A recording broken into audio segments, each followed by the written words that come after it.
হাত দিয়ে বানানো কি সুন্দর। এই যে এই জিনিসগুলা দেখেন, এগুলা সবাই বাড়িতে, এগুলা সবকিছু বাড়িতে বসে হাত দিয়ে বানানো। এই যে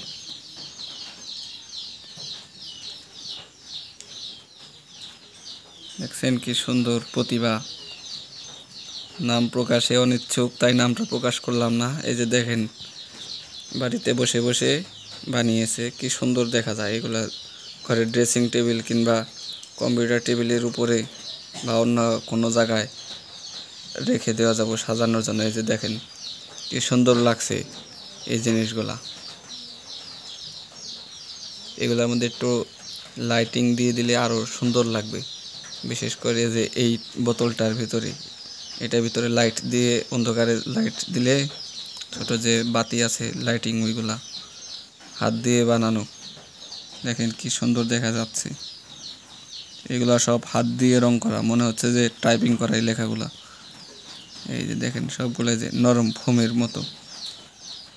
এই যে বাড়িতে বসে বসে এই সব জিনিস যে বানাইছে, কি সুন্দর লাগতেছে আমার কাছে। আপনাদের কাছে কেমন লাগছে জানি না।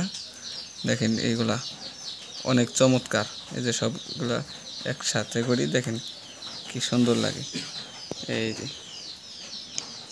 অনেক সুন্দর, খুব ভালো লাগতেছে আমার কাছে।